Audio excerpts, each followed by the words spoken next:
Hello and welcome to episode 65 of the DX Mentor, a discussion with Alex, K6VHF. Thank you for joining us. I'm Bill, AJ8B. If this is the first time you're joining us, welcome. We have a back catalog of over 60 episodes covering many aspects of DX in both podcast and YouTube format. Please check us out.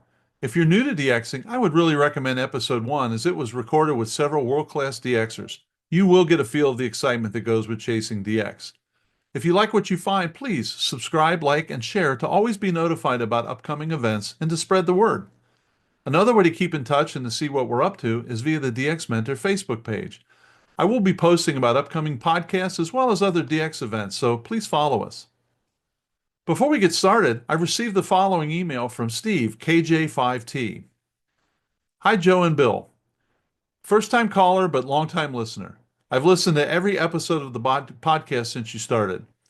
I have been casually chasing DX since getting on HF in high school 21 years ago.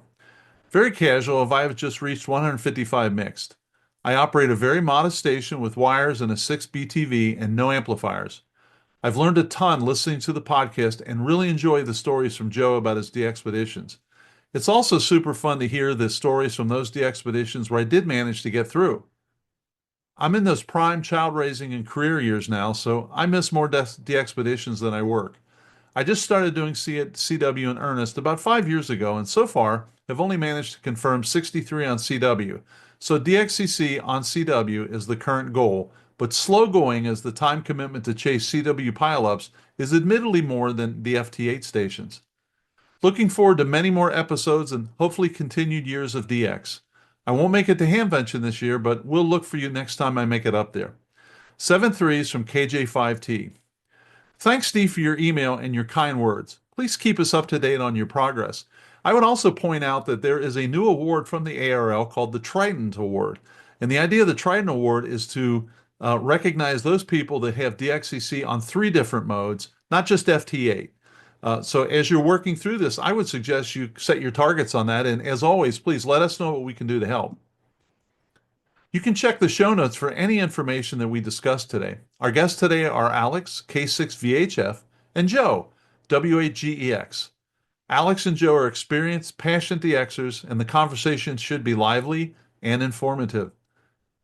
So here's a little bit about Alex. Alex Nersasian, K6VHF, of Chandler, Arizona, has been licensed since 1999 and holds an extra class license for call sign K6VHF.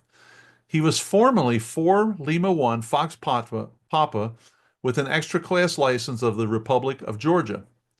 Alex is an electrophysics scientist who has specialized in RF, EMI, EMC fields and contracted with many space and aerospace companies. He's also served as NavAid systems engineer in the Air Force and has total experience more than 27 years in aerospace, space, and defense industries.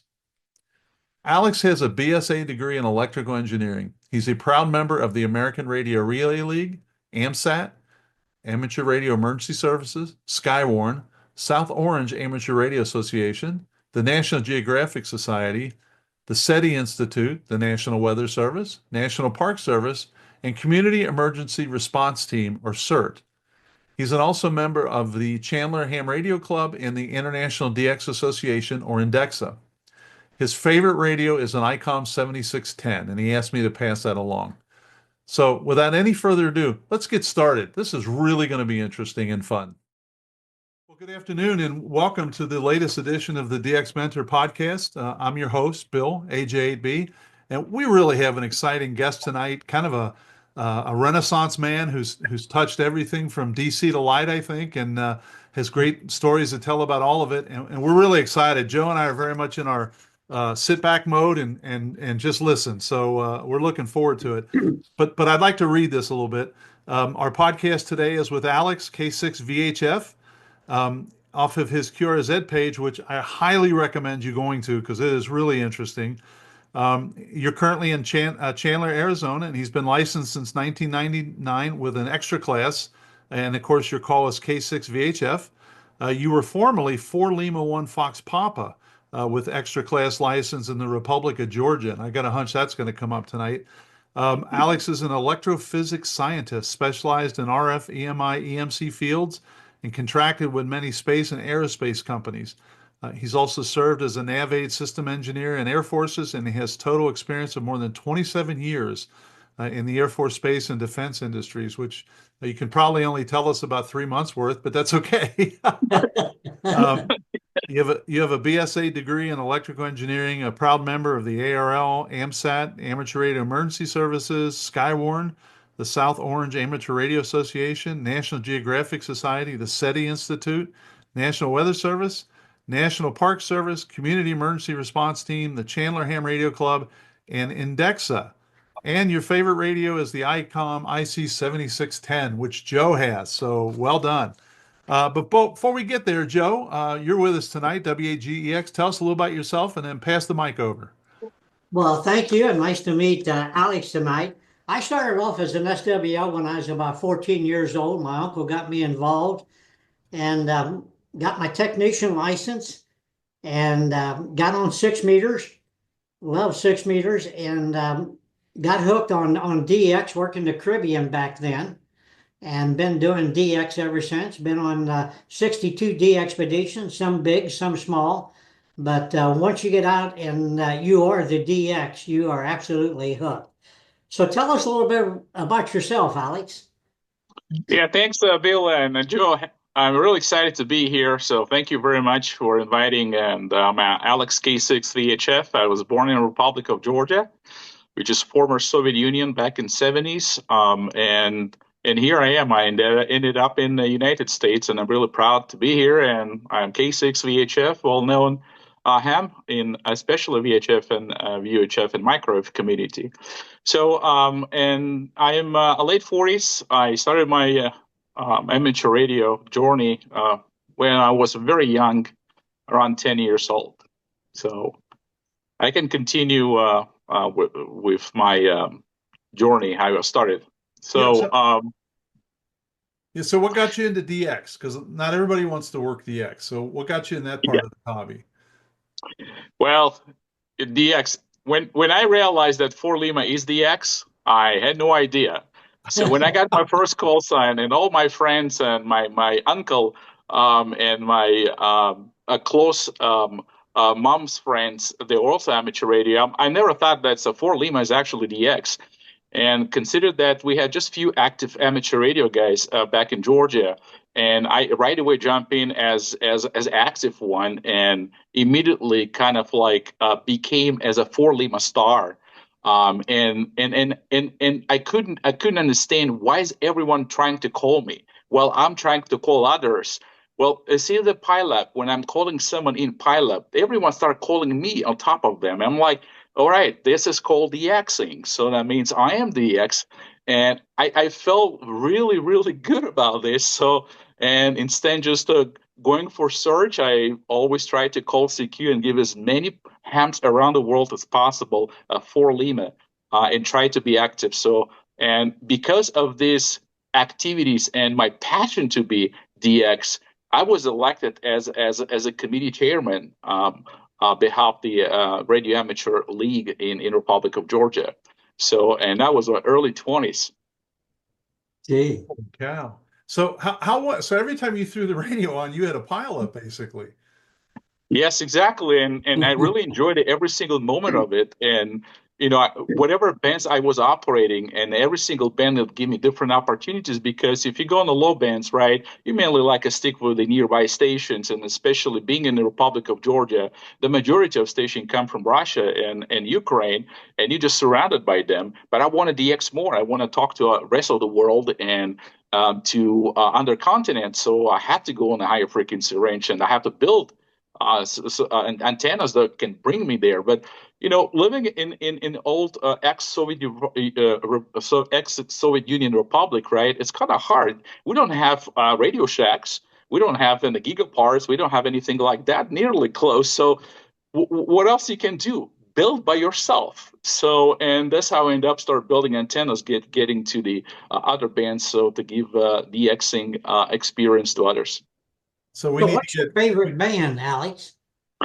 At the time, when I just started and started kind of talking English actually, because you gotta communicate with Yeah. others. My favorite band was 15 meters, 21 megahertz. Yeah. What about your favorite mode? Whatever's hot or? Well, I started with SSB and a sideband, and it was kind of like I just immediately hooked up because I can talk, and I needed some practice, right? I graduated from school. I spoke English, but not much because we didn't have any experience, and level of education, unfortunately, wasn't quite good. So I had to practice a lot. And I read good, so I didn't have a problem reading, magazines and articles and all that. But I needed some experience talking, and I decided to SSB would be my sideband would be my best. I started learning CW as well, in parallel, and until in early 2000, I think, discovered what is the BPS K31 is. It is funny because I'm trying to get the grandkids interested, and if they come down here and hear Morse code, it doesn't mean anything to them. So I've probably done more sideband in the last year than I've done in the previous 5, just because they're down here. And there is kind of a hoot, hearing the people and hearing their accent and being able to talk and stuff like that. So there's a lot to be said for that. I've noticed you've got a bunch of active call signs: 4 Lima 1 Fox Papa, 5 Whiskey 0, YJ0, A35, Fox Whiskey, V31, JK1, and then HR9 and 4L. How often do you get to activate all of those, and when do you do that? Well, obviously, every single call sign I have actually been there. So Right? except actually V31 Alpha Zulu. So yeah, that one I got a call sign, but I never ended up there because it's so close to the Honduras. When I oftenly go every 2 months, I operate as a K6VHF slash HR9. And I never ended up going there. So that's my plan to go and visit V31 Alpha Zulu. But every single country I have a call sign actually been there, and I wanted to kind of enjoy amateur radio from there, and that's why I have a call sign. And actually, I don't know what other people do. I actually renew them every year, even though I don't go there anymore. I still renew because I want to keep those call sign. And when I got the first call sign, when I went to Zulu Kilo 3 Alpha, Tokelau Islands, I had the call sign in Samoa 5 Whiskey 0 November Alpha. And kind of November Alpha, it stands for like North America, but it's also the initial of my last and first name. And that was kind of perfect fit for me to represent, first of all, North American station, and second of all, to represent myself. So, and that's why I end up getting the suffixes as NA, and that's kind of worked out. So, but when NA is not available, I'm Alpha Zulu. So, Okay. and that's easy to recognize. The latest call sign I've got was Foxtrot Whiskey 1 November Alpha. I haven't been there yet, but I'm a part of a DX group, a DXO, DX Obsessed group local to west coast of United States. So we actually will be on Valleys Island this upcoming October. So and I'm trying to be active as much as I can. And I'm planning now DX expedition to those countries the call signs I have, and we'll do some EME activities. First time on first bands, because especially 23 centimeter band is not that active and popular. With the DX expeditions, normally use 6-meter band because there's a lot more people around wanted in donations coming from, but 23 centimeters and never is on the plate of a DX band. So I try to activate and those bands as well. I'll tell you what's funny about Tokalu. We were mentioning a minute ago a previous podcast we had with Ralph K9ZO, and when Ralph was there, he got a call sign and he got a driver's license. Remember that, Joe? Yeah. And he kept it renewed every year. So he's Yeah. one of the few guys I knew that had a Tokalu driver's license and a call sign. So I understand. So if I may ask, you go to HR9 a lot. Is that a vacation spot or is it a work spot or? Scuba diving? No, actually, I own properties on the island, and it was kind of for me, amateur radio. It's one of the things I must have every time I go any countries. So I've got my call sign, but because I am a citizen of United States and I work for the United States government, I cannot have a permanent call sign in there. So that's why everyone asking, why is it always HR9? You've been there over 25 times. Why not going to hit call sign like, HQ9A Alpha or something like that? So sure, I can, but you have to be a resident of Honduras, which I cannot be at this point. So that's why I'm using slash. And I go every 2 months. I have some houses, and I'm building actually the fully remote station there that's going to operate on all bands, included EME.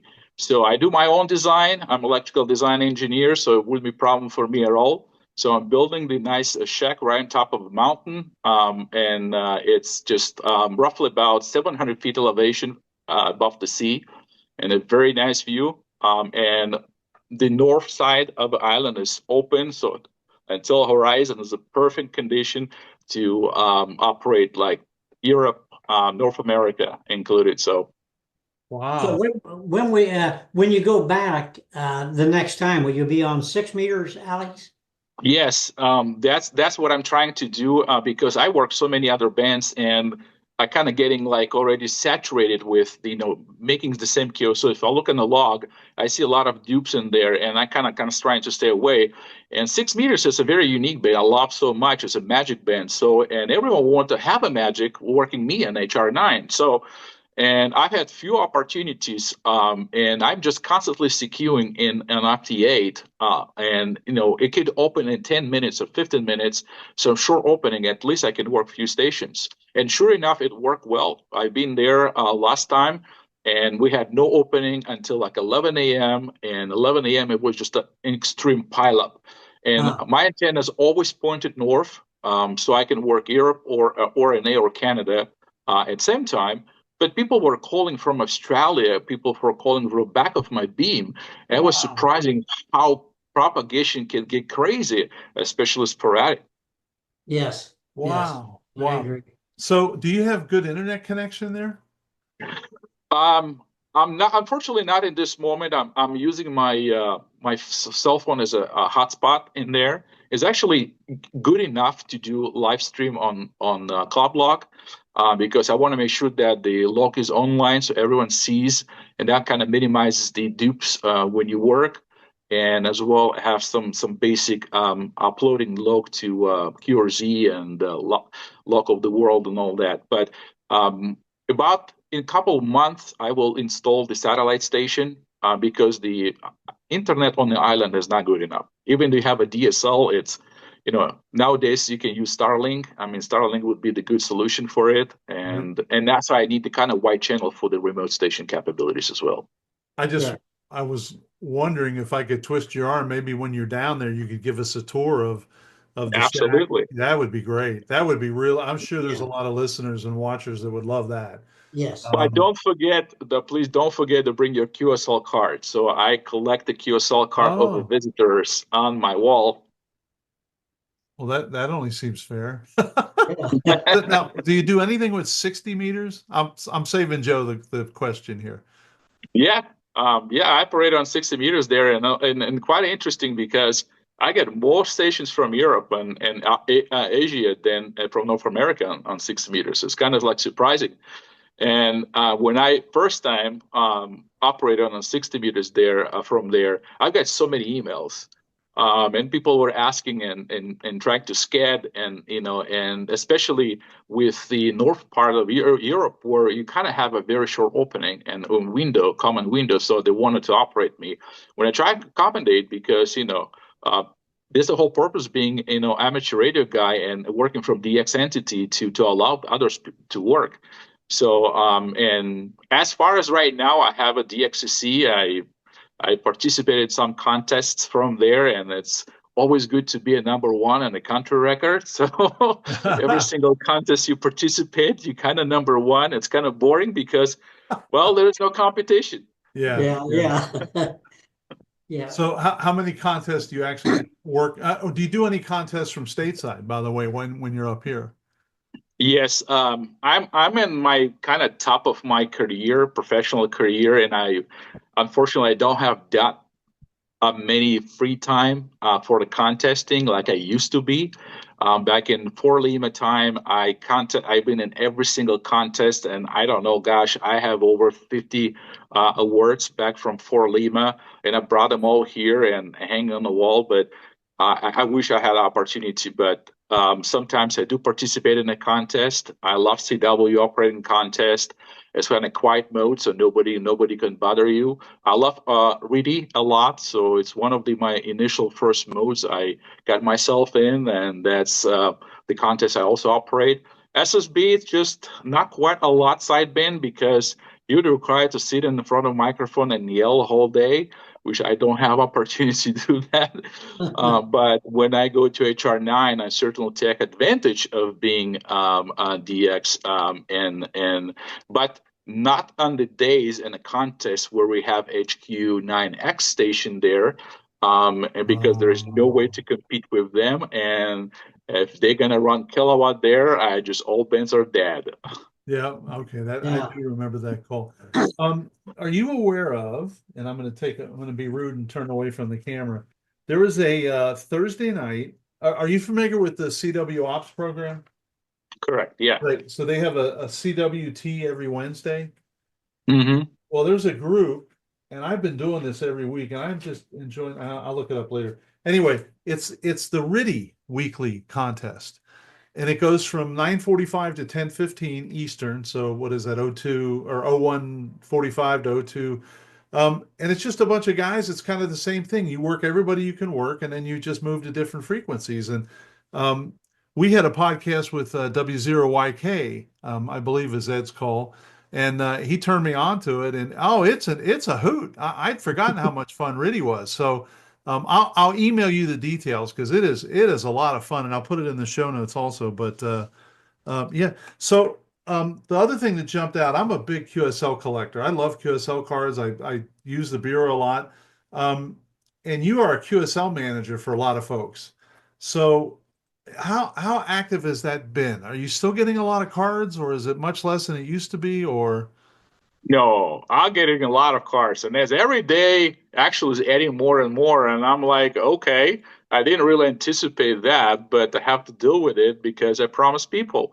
So QSL collect paper QSL collection. It's actually along with my hobby when I jump in an amateur radio because I didn't actually tell how I got into amateur radio, and that's a worth to mention since you mentioned yeah, the QSL card.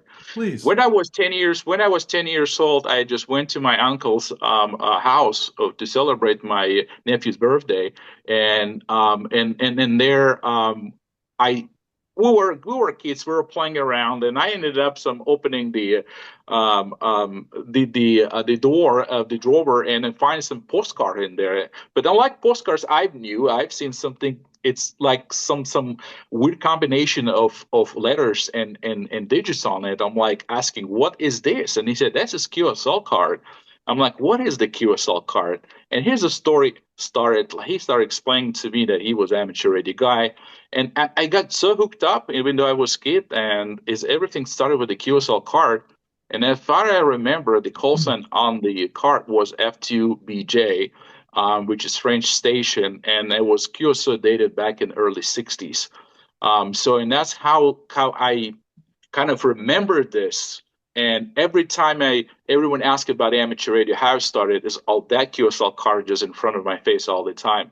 My uncle passed away at the age of 46 because of a cancer, and he was an amateur radio guy, and he was a radio engineer, similar like me. So I'm carrying that with him, and is always he going to be the guy who brought me into amateur radio.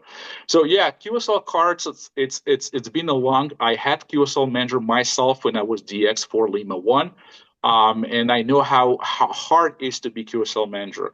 So when I moved to the United States, and I have a lot of friends back in Fort Lima land, I wanted to help them. So and that's why I became their manager. I bought the radios for them so they can be active on the air, especially with the FT8 nowadays. It's kind of easier. because they don't have sufficient antenna. So I became eventually their QSL manager, which I print and answer their QSL card. So I can tell you, I have probably about a few boxes. I'd say it's probably over 50, 60 pounds of the QSL cards I so far collected from them. And it's just, you can't imagine how much traffic QSL cards I have from Bureau, especially from Germany. I mean, those guys are just printing paper all day long. Yep. Yeah. Yeah, I'm the end sorter for the 8th Bureau, and the German cards. It's usually the Germans, the Italians, and the Japanese. You get the big chunks from those guys, and Yeah. boy, oh boy. Well, that's great. But I would have thought that with LOTW, Alex, that the QSL cards would have decreased, but that does not seem to be the case. Yeah, I agree with you. My understanding was the same thing, but looks like still people still prefer have a paper QSL card. Yeah. I think that this is kind of like association with our hobby, right? It's how old started, and when you look on the wall and you see these QSL cards, it kind of reminds you all these years you contributed to amateur radio, how he was chasing those folks, right? And I actually also think that when you have an DX, you work DX station, and then you trying to request a QSL card from OQRS, right? You pay like sometimes $5, sometimes €8 or something, and thinking, why you need to pay money for a piece of paper that's gonna do nothing, right? But this is how you're trying to first also support people, right? So not necessarily everyone sends donations. I'm a DX expeditioner myself. I understand because we don't never ever make money on that. But the QSL card is just the one thing where we can return something back. And I do exactly the same thing to people, basically appreciating them for doing this beautiful DX expedition. So QSL card, I think it will live for a long time. And some of them are real works of art. I mean, they're just beautiful. The Yes. pictures Absolutely, yeah. Yes. So Yeah. let me switch. I'll switch gears a little bit and talk about microwave VHF and UHF. You've done a lot on there. So what? I believe you're an experimenter on those bands as well as an operator. And can you just give us an idea of what you're doing? Yeah, my call sign kind of represent that. And this is exactly why I have VHF. And I hate my call sign operating CW because nobody can copy correctly. So, but it's actually, I don't want to change the call sign because it represents who I am. I actually microwave guy in VHF and UHF Society.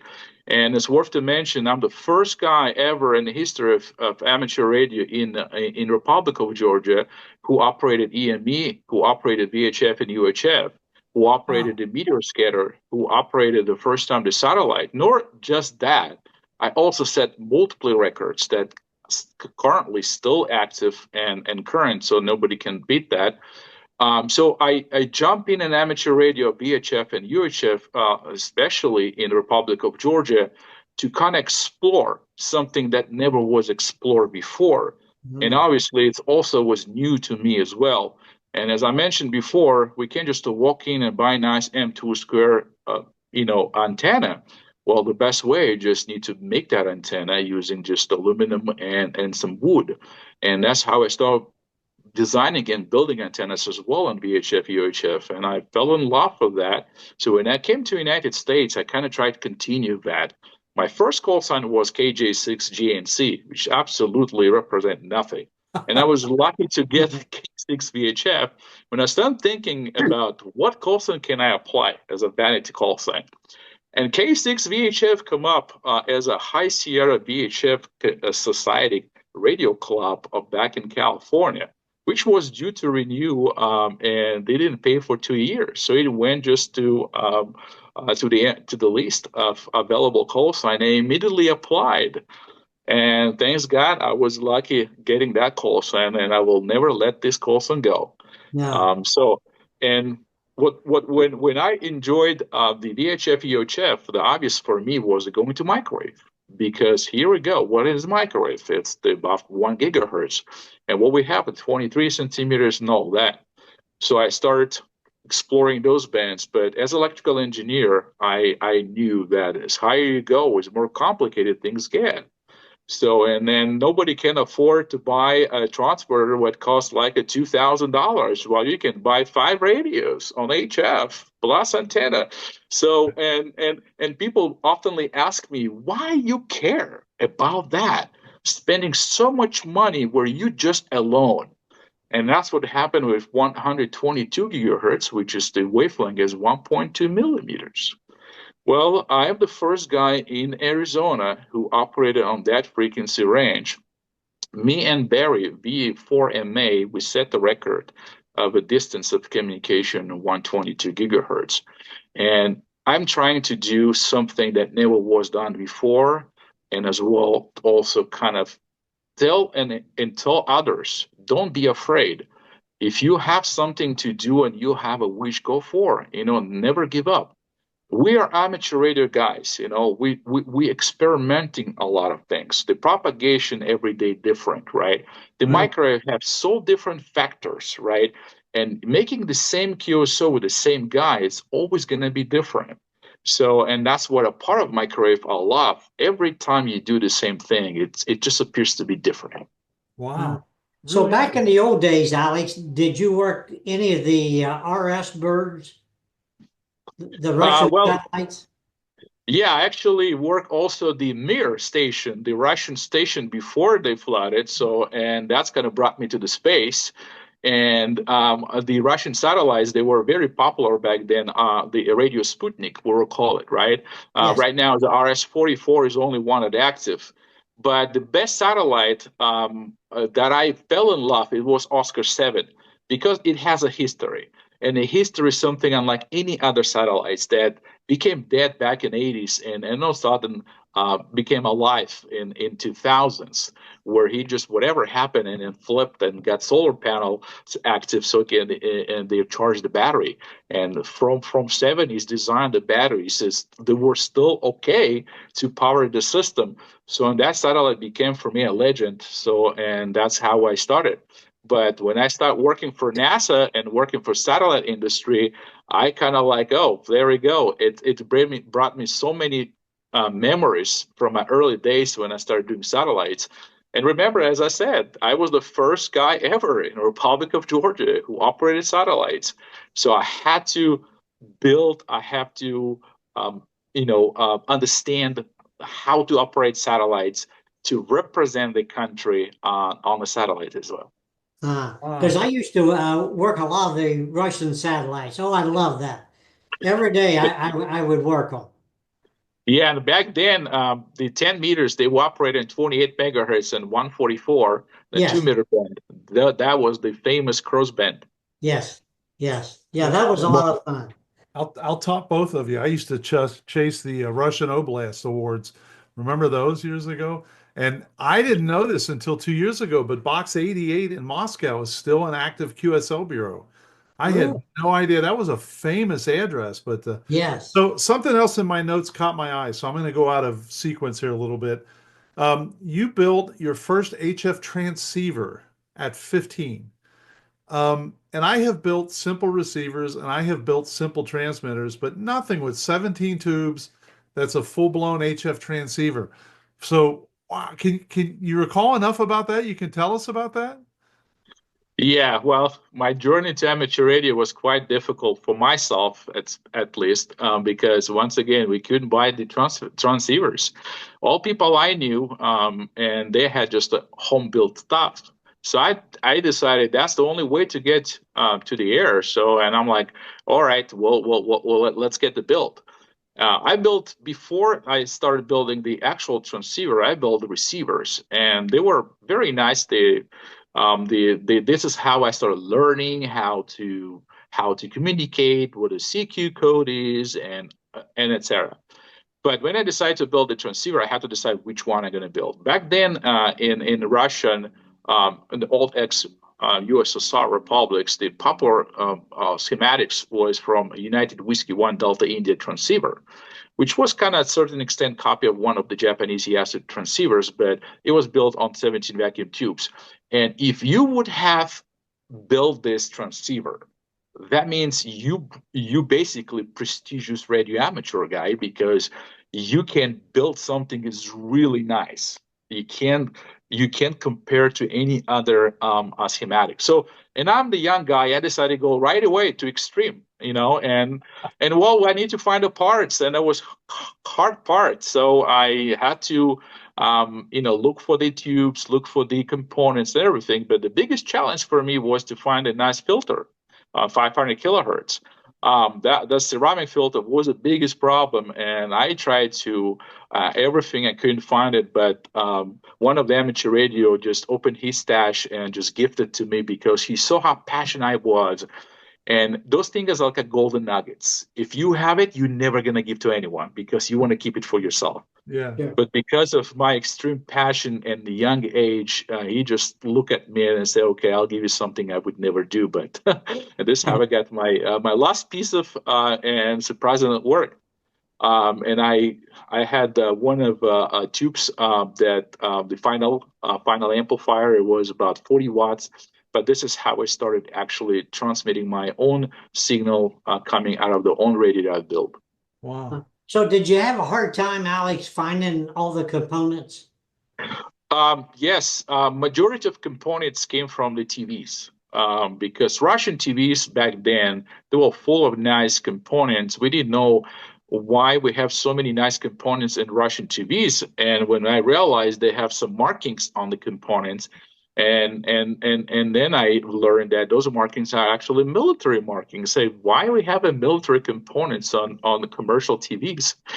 But that was a mentality back in Soviet Union, so they can take a module from the TV that you have in your room and plug in back in a tank, and that's how it works. So, majority of the LCE, inductors and all of that, I had to make myself. So, especially when you have a radio with the chassis, so everything made on the chassis. So has amateur radio changed a lot in the Republic of Georgia since when you started? I don't think so, because first of all, the good amateur radio guys that were existed in Republic of Georgia, majority of them left country when Soviet Union collapsed. We got a lot of civil wars. And Russia tried to occupy back Georgia, and those people, mainly Russian-speaking guys, that left the country. So we just had a few guys, amateur radios, but they were not active because of the war conditions. We didn't want to transmit and all of that. It was a tough time, and those people already passed away, and young generation, unfortunately, was not interested. When I started my journey, we had just a few, probably three young guys only active in the entire country. I tried to represent. Out of those three, I was the one that have had equipment built myself, because not everyone, skilled in electrical engineering and all that. Nowadays, situation is getting better, because first of all, I'm trying to help them. I work with the local clubs. I work with the local league, Georgian league, to try to support them. Because myself, now being American, I try to support the country on the amateur radio side where I came from. So to bring this amateur radio hobby back what it's supposed to be before Soviet Union collapsed. So 4 Lima would be on the world stage.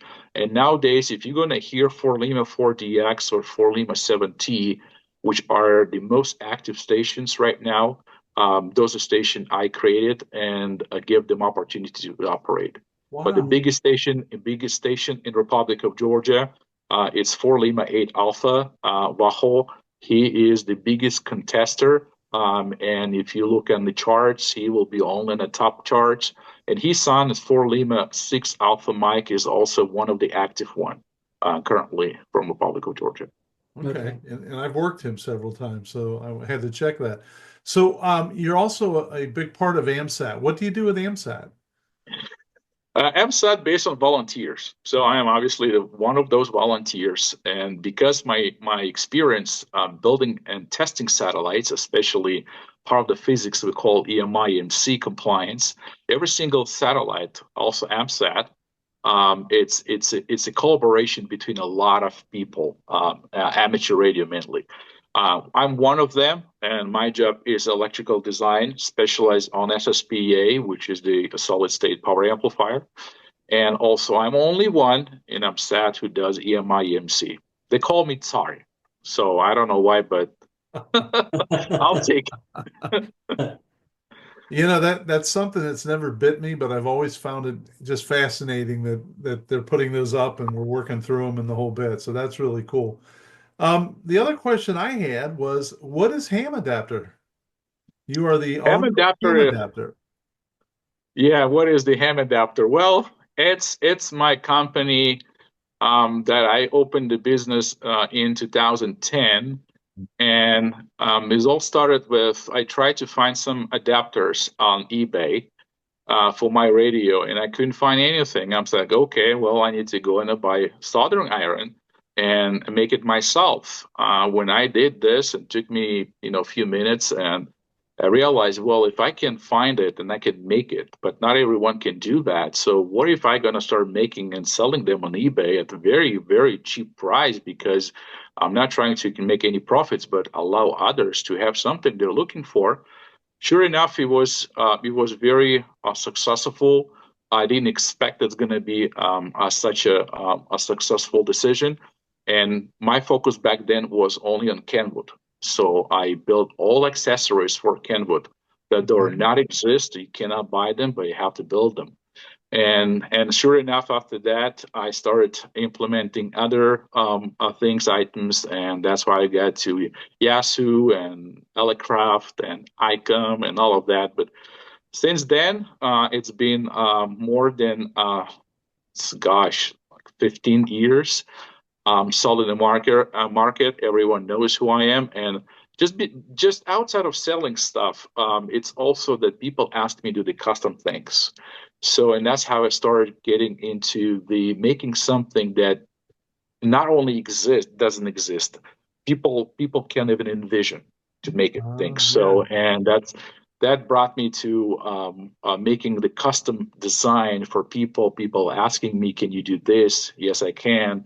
And I'm trying to help our amateur radio community on the best of my experience as an electrical engineer, and also understand the struggle currently we have, because we wish we could just build everything or buy everything, but sometimes you have to just innovate. Yeah, wow.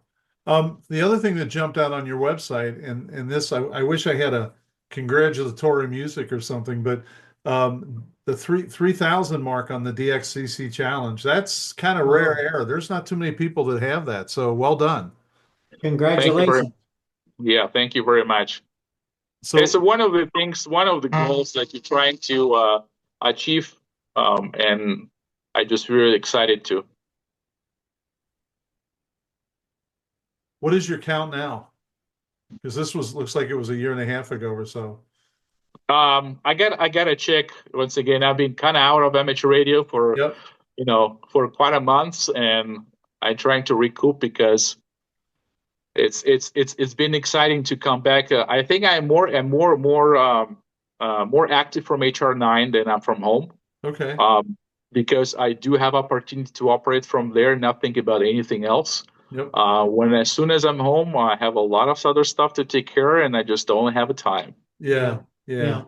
That works out well, because when you're home, you can actually focus and you don't feel like you're missing anything, right? Correct. Yeah. Really interesting.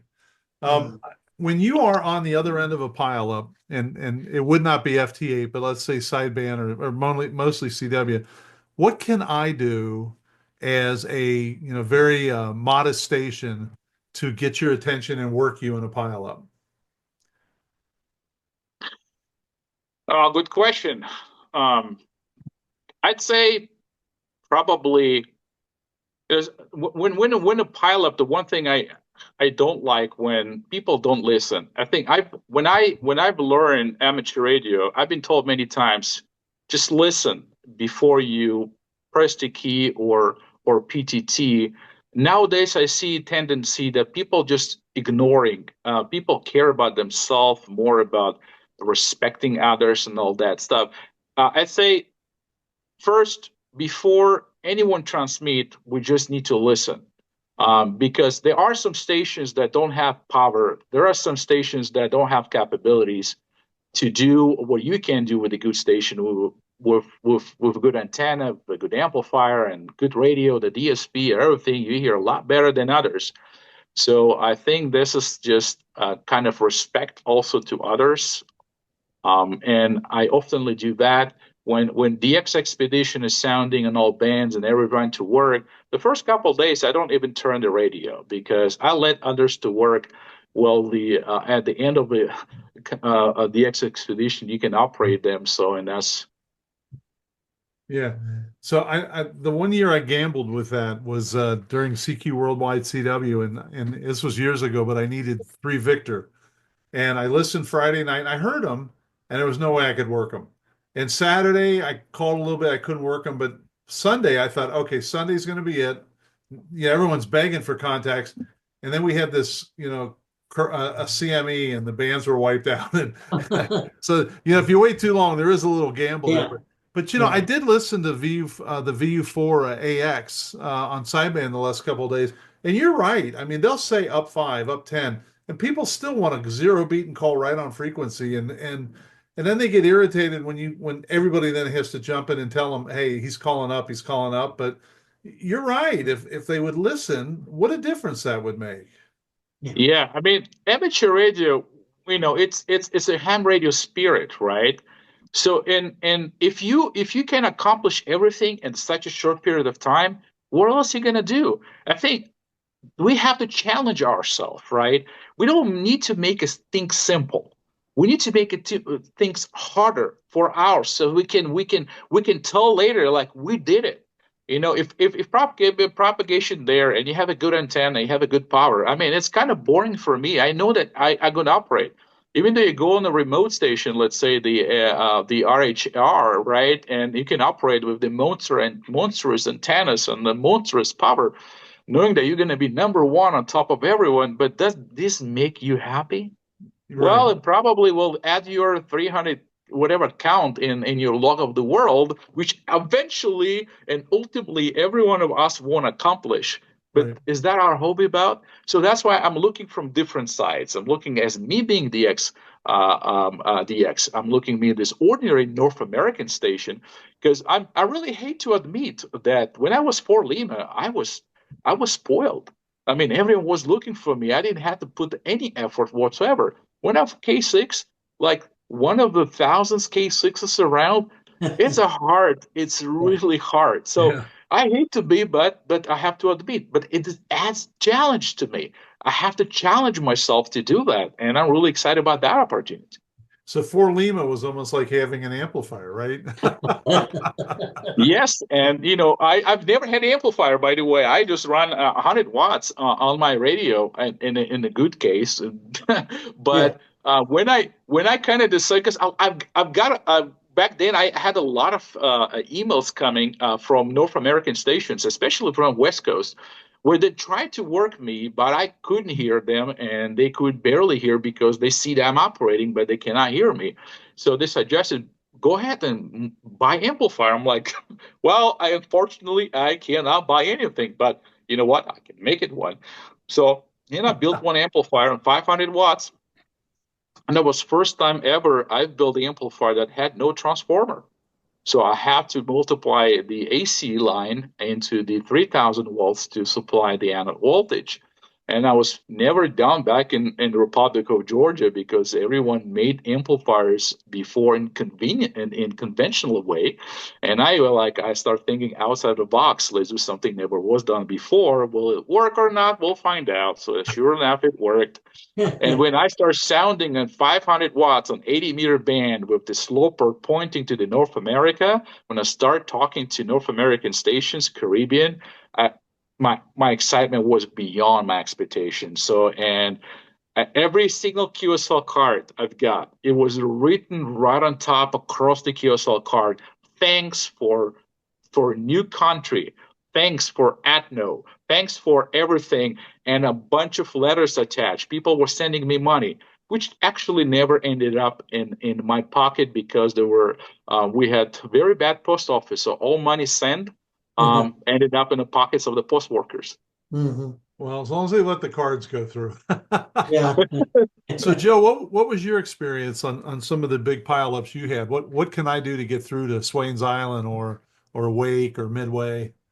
Well, I always tell my friends when I had been out on the big trips to if we're splitting 5 to 10 up, go up 11 or 12 and get away from that pile up because that way you're in the clear and us on the D expedition we can hear you readily easy. But sometimes those pileups can be absolutely brutal, Yeah. no question. And you have a great story about James Brooks Yes. where you found yourself listening and it made all the difference. Yeah, your comment about that, and we've had so many people on our podcast say the same thing, Alex. Listen, listen, listen. So I was trying to work Scarborough on 20 sideband, 14,200, and he was listening up 5 to 10 or 15, whatever it was, and I'm in the mix calling, not doing any good, and all of a sudden, because I was listening, he said 258, and I'm thinking, why did that guy say 258?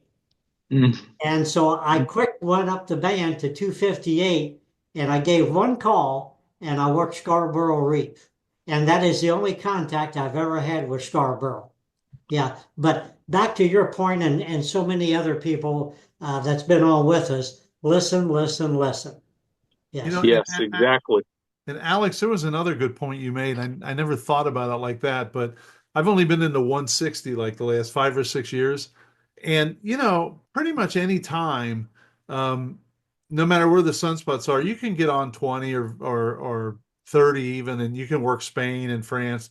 But my first Spanish contact on 160, I spent about 35 minutes, trying to get in, try to make sure he copied me. And I was thrilled when I was done. It was like, Yeah. holy smokes, on 160, I worked Spain.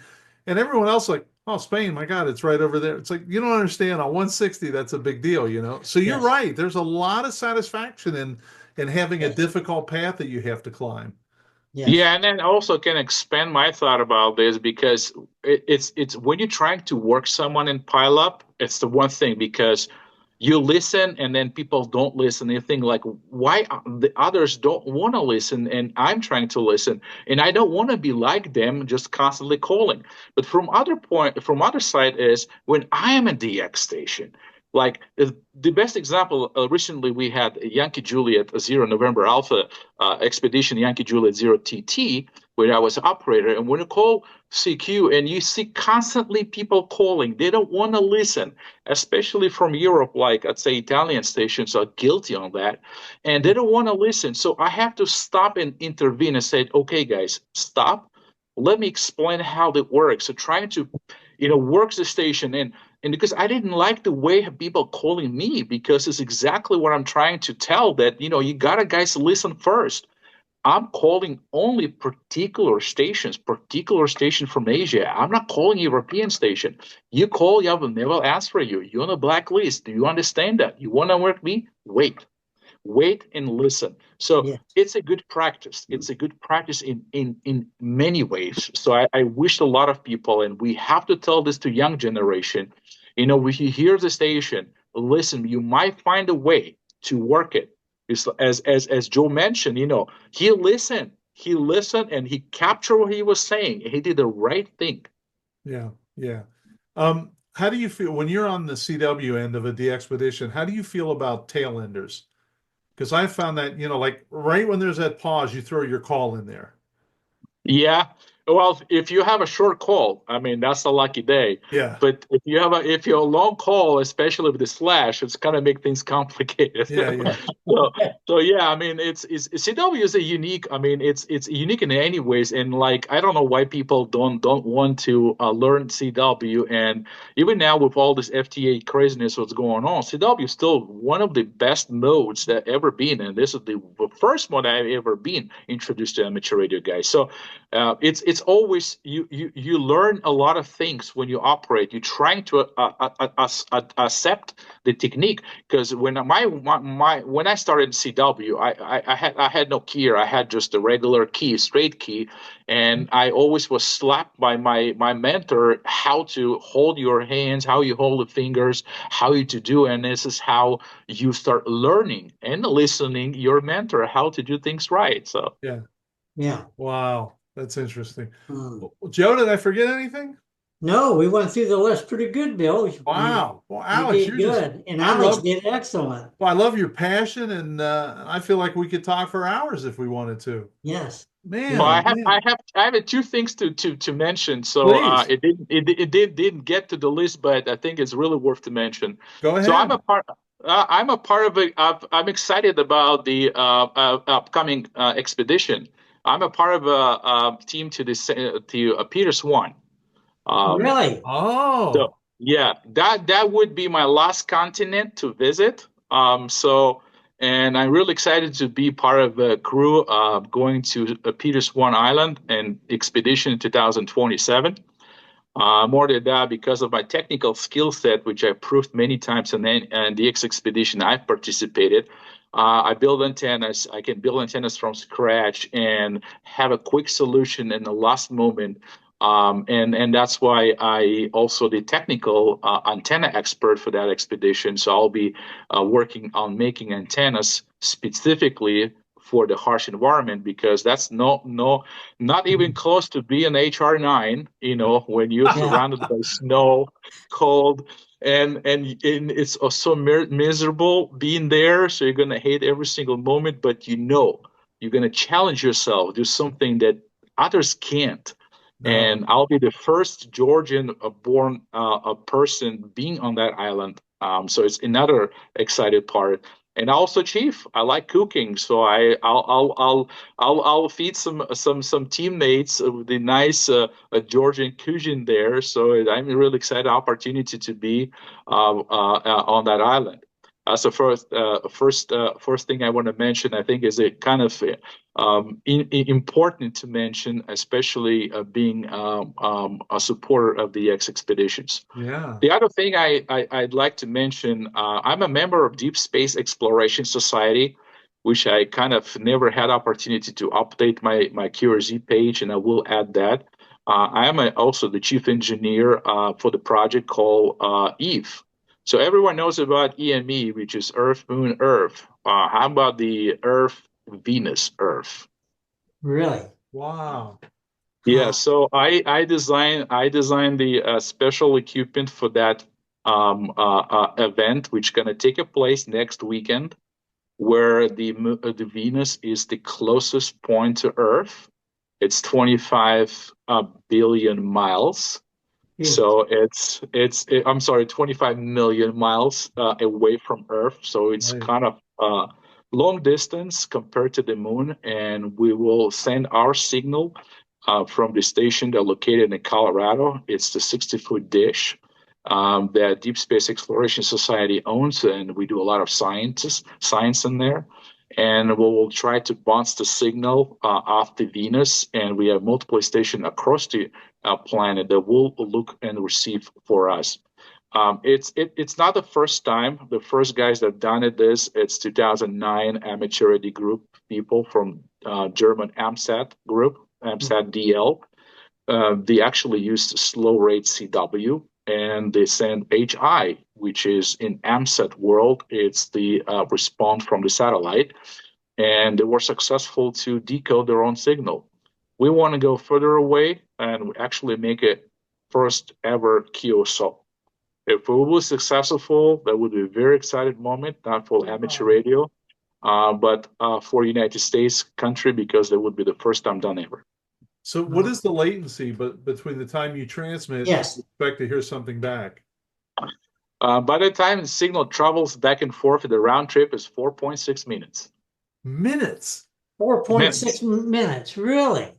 The 6 long minutes, I'd say, because you don't know a signal coming back, and really excited, and you cross the fingers and you're watching the monitor and nothing happens. And then you try it again, you're trying again and trying again. So yeah, compared to Moon, it's roughly about 3 seconds, but this is 4.6 minutes. Wow. So is there a grid square set aside for Venus, or is that?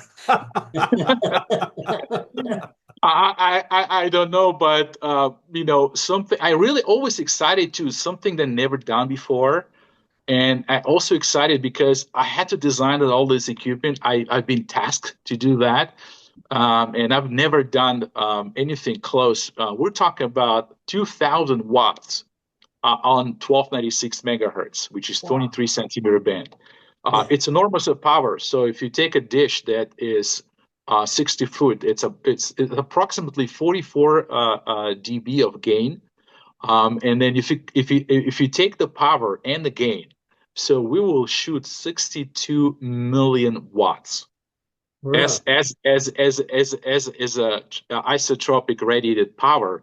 It's just it blows your mind, right? So such amount of power needed to overcome this phase space loss, because by the time the signal gets to Venus, it's going to be very weak. Yeah. And by the time it get reflected off the Venus, hopefully, and flying back, it's also going to get even more weaker. So you want to make sure you have a sufficient power. And thank you very much to Joe Taylor, K1JT, that come up with all these modes for us.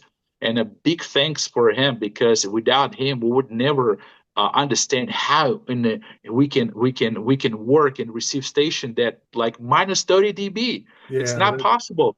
If you take a CW, you barely can hear, but change of a noise floor, and this how we can copy. But this is SNR 0. This is basically 0 dB. We're talking minus 30. That just blows my mind as an engineer. How beautiful, how nice people and intelligent and smart people we have in our amateur radio community. And sometimes people just don't think about this. They just abuse the use of digital modes, running FT8 with the kilowatts and antenna.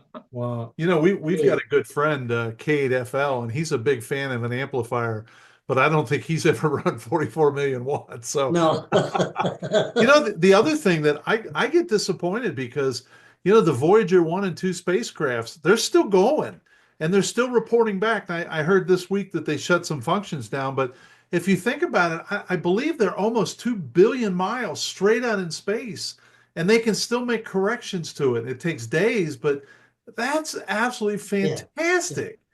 And I 100% agree with that, Bill, because it's also, when back in 70s technologies, you just blows your mind, how back then an amplifier is still operational. And we're talking about technologies that's probably late 60s adopted, and mid 70s when they started designing this, and late 70s when they launched those Voyager 1 and 2 to the space, and still operational. As me as a space engineer and electrical design engineer, that's the best you can use as an example. And when I teach kids and tell them about the satellite, I always bring this up, because this is how smart people, engineers like you, can build such a thing, can fly for so many decades and still be operational. And one of the part of the educational part of DSES, Deep Space Exploration Society, we're trying to get young people involved in our hobby as well as a science. And I'm building currently the system that will allow us to receive the signals from Voyager 1. Gee. Wow. Unbelievable. To me, statistically, the fact that it's been just traveling out, you'd have thought by now a meteor or something, would have hit it, some rock debris, and it's still going. They're both still going, which is great. I would love, if we had some time, that we would have a podcast or a presentation to our DX Club just on the deep space. I think that would be absolutely interesting. And you've got so much information. So if you're open to that, we should schedule that because I think that is just going to be great. That is really neat stuff. Yeah, because Deep Space Exploration Society does good things, and I want to elevate that. That's all I want to say. I'm the youngest design engineer for the team. I want to make sure I use my knowledge and expertise in my professional career and amateur radio all these years that I can improve, at least to contribute to that, so we can young people and we'll get passionate. Because besides science, we'll also have amateur radio there, and we're trying to combine both. It's a lot of things actually to share there, Bill, and I will be happy to share that with the team because we accomplished a couple things that nobody accomplished before. So we've done something number one, and that makes our also excited to share that. Wow, that is so. Sure, I would be. I don't want to miss this because I'm going to emphasize Peter one. I think that's terrific, and yeah. the fact that they have guys like you on that DXpedition is going to make it a much higher chance of success. A friend of mine, Adrian. Oh, And Yeah. everyone knows Adrian, Yeah. DX, the famous DX expeditioner all the time. I've been with him and some expeditions, and we just one of the youngest guys that participating from United States because there are a younger team from Germany that recently they went to and operated from the Marshall Islands V7. So and he was super excited. Alex, please join the team. We need you there. And I'm really excited to be with Adrian on that expedition. Currently, he will go to Bouvet. We're looking forward to work him there as well. This guy just loves the DX expeditioning. I wish I would have such amount of free time, and I will definitely join. But I couldn't join the Bouvet, but I'm certainly going to Peter's one. go ahead, Joe. So Alex, real quick on the weather on Peter 1. What is the team anticipating weather? Weather is unpredictable. Unfortunately, it's just a region. The region we're going, it's unpredictable weather. But we're looking at statistical data, right? The best month to be there is February. Basically, it's a summertime for them. But if you look at the video from the previous expedition, 1994. Which was kind of used as example. You can find it one day it's just like 40 degrees, and the next day you just have a negative 20s chills and a storm. It's unpredictable. I think there's no such a thing to predict weather because we don't have a weather stations there, but we certainly can rely on the satellite imagery and satellites to give us some statistical data. But we do have a scientist with us, and we have some equipment that will give at least some forecast. But every single person going in such a harsh environment should be trained.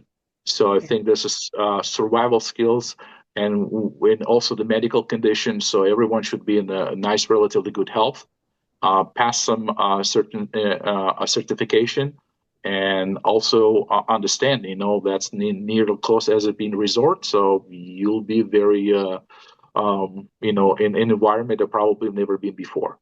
Yeah. Adrian has been on here a couple of times.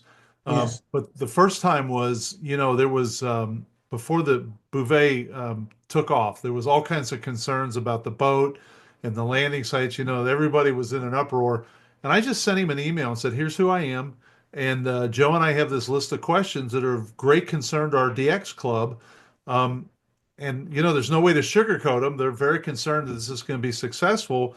Would you be willing to talk about it? And I mean, minutes later, absolutely, let's set this up. And every question we asked him, he answered. I mean, he didn't hide anything. He was right up front with us. And what a good guy. So I enjoy. So he's been on. Who was he on the other time with?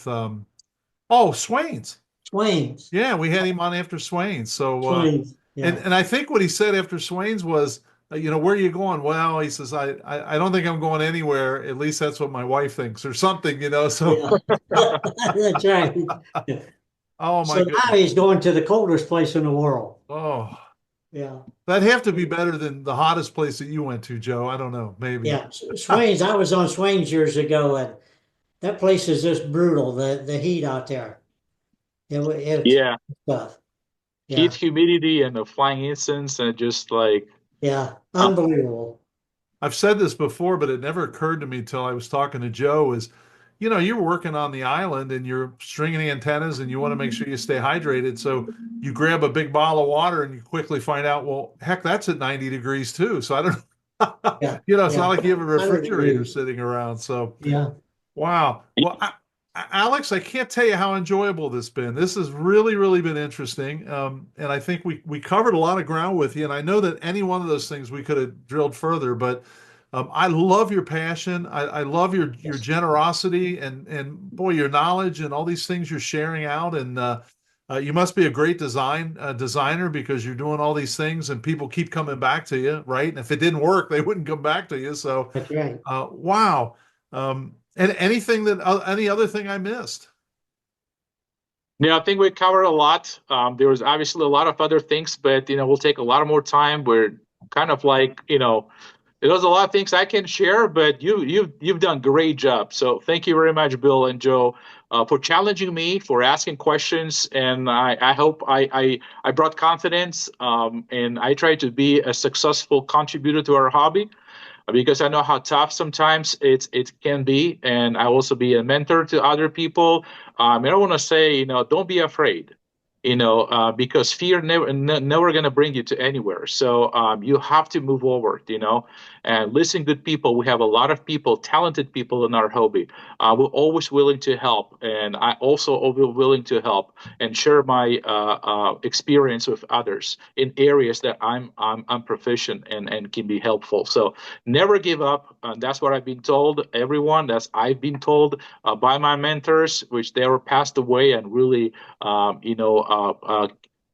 carried the legacy of them, and trying to tell them others that our hobby. It's not just a hobby. It's not just words on the walls, which we're excited to have, but it's also a contribution. And as more we contribute, like you guys contribute to our society doing these podcasts, I think is an important part of amateur radio. So thank you very much. Well, thank you so much, and I will get back to you. I'd love to have you come on and talk about the Deep Space Exploration Society, Yeah. and I will put that information in the show notes. Anything Yeah. else, Joe?